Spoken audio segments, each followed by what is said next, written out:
letter is S. S stands for slow down and savor. Ano ulit yon? Nowadays, many people are in a hurry. Mga nagmamadali sa buhay.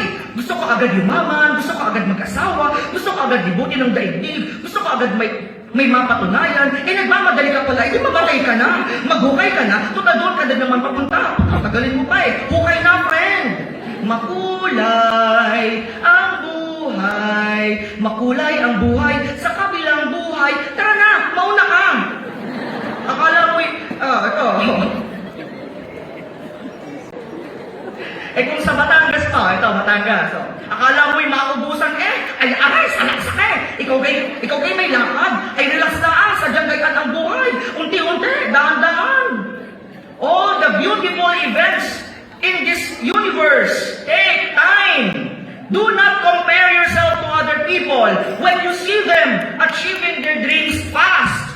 You do not know their stories and what they went through in order for them to reach their goals. Can you just be happy for them? Do not be envious. Never. Your time frame is different from theirs. Life is not a race. You are where you are right now because the universe is trying to communicate lessons for you. The question is, do you listen? Again, relax, slow down. Use your senses to be aware of how the miracles of life take place every single day. Do not worry.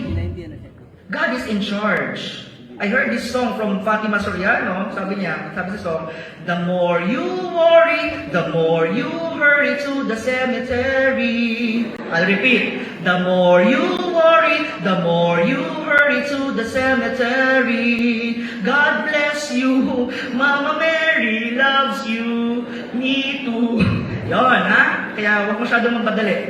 Slow down. Okay? Savor. Letter T is for thanksgiving. You may forget everything what I have told you, but please do remember this one. I have read a lot of books on happiness, and all authors, psychologists, doctors, gurus agree that gratitude is the most powerful thing we can do to be truly happy. Do you want to experience authentic happiness? Then be grateful. Alam niyo ba, dito sa Pilipinas, bata pa lamang tayo, tinuruan na tayong magpasalamat at magbilang ng biyaya. Paano? Sa pamamagitan ng awiting Bahay Kubo. The song Bahay Kubo is actually a song of gratitude, a song of counting blessings. Alright, at this juncture, I'll be inviting everyone to sing this song, and you will pause when I say stop, and we will analyze the lyrics of the song. Ready? Sige, clear your throats. Tingnan natin ha. Naku, gagraduate kayo ha. Okay, 3, 2, 1, go! Kubo, kahit muntik. Stop. Okay. The Bahay Kubo was described, no? Muntik. Okay. Bahay na nga, kubo, muntikan. Okay. Continue, go!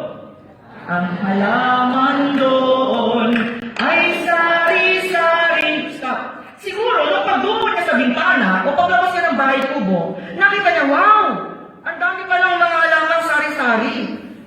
Hindi siya nakontento. Inisa-isa niya. Continue, go!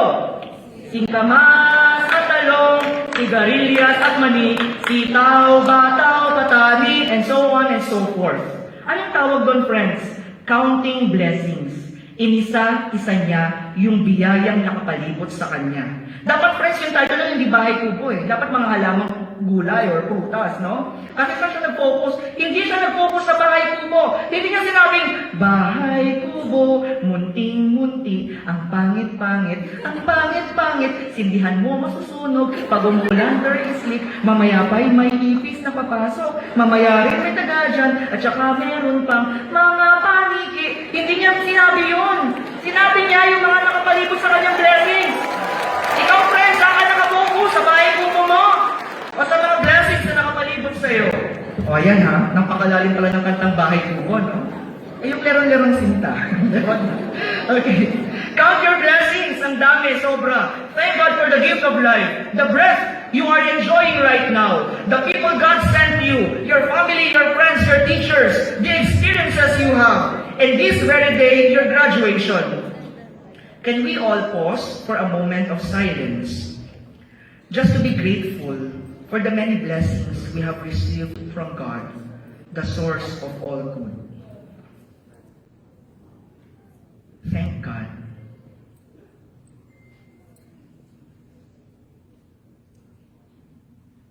In conclusion, if you want to positively impact this world, remember the initials of your school, CKCST. C for Christ-centeredness, K for another C for S for slow down and savor, and T for thanksgiving. For the next chapter of your life, relax. God is in charge. The same God who was present in your life's ups and downs will also be the same God who will provide for you, guide you, strengthen you, and love you as you continue your journey. Always remember that God wants you to be happy.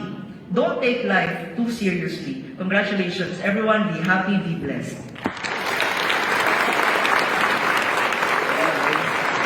Thank you very much, Mr. Bryson Gonzalez.